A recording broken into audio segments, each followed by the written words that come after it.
नमस्कार। हमारे ज्ञान दर्पण चैनल पर आप सभी का स्वागत है।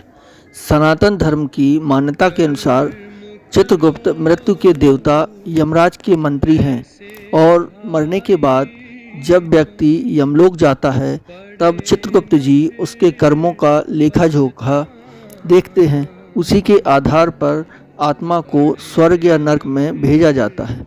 यह मान्यता बिल्कुल निराधार है या उसके पीछे कोई तर्कसंगत आधार भी है, इसको समझने के लिए एक कहानी के माध्यम से इस पर चर्चा करेंगे।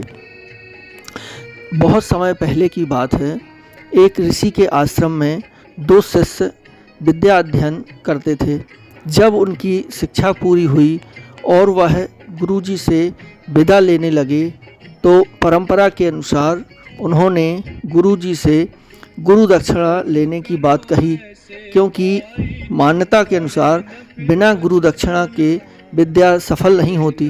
गुरुजी ने कहा, हमें तो किसी भी वस्तु की आवश्यकता नहीं है, परंतु यदि तुम दक्षिणा देना ही चाहते हो तो हमें एक अनुष्ठान के लिए गेहूं की 10 बाल की आवश्यकता है, और अगर कहीं से दोनों लोग अलग अलग दिशा में जाकर 10-10 गेहूं की हरी बाल ला सको तो यही मेरी गुरुदक्षिणा होगी।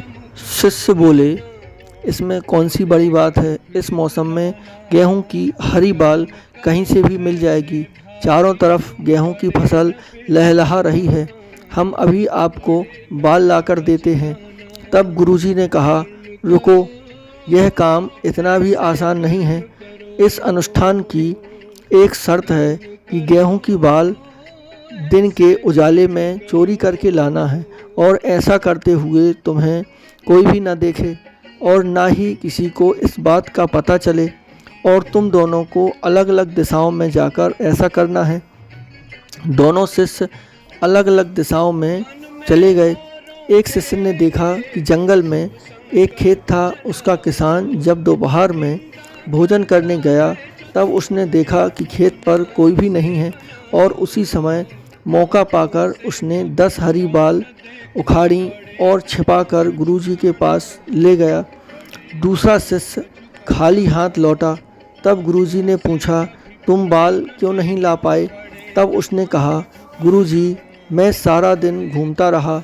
जब एक खेत पर सुनसान पाकर जैसे ही मैंने बाल उखाड़ने लगा तब मुझे याद आया कि भले ही यहाँ मुझे कोई नहीं देख रहा, परंतु मेरी आँखें तो देख ही रही हैं। फिर मैंने अपनी आँखें बंद कर लीं। तब मुझे एहसास हुआ कि भले ही मेरी आँखें बंद हैं, परंतु मैं तो जान ही रहा हूँ मैं क्या कर रहा हूँ। मुझे लगा कि गुरुजी ने जो शर्त बताई थी कि बाल लाते हुए ना कोई देखे और ना ही किसी को पता चले, वह शर्त पूरी नहीं हो रही, और यह बालें अनुष्ठान में काम नहीं आएंगी, इसलिए मैं बाल ला नहीं सका। गुरुजी ने उस शिष्य को गले लगाते हुए कहा, उदास मत हो, तुम मेरी परीक्षा में सफल हुए हो। यह मेरे लिए सबसे बड़ी गुरु दक्षिणा है। एक गुरु के लिए शिष्य की सबसे बड़ी गुरु दक्षिणा यही होती है कि उसका शिष्य उनकी शिक्षाओं को अपने जीवन में उतारे, और तुमने मेरी शिक्षाओं को ठीक ढंग से समझा है, क्योंकि ऐसा कोई भी काम करना संभव नहीं है जिसे कोई ना देखे या उसका पता किसी को न चले। भले ही व्यक्ति पूरी दुनिया से छिपा ले, परंतु खुद से नहीं छिपा सकता।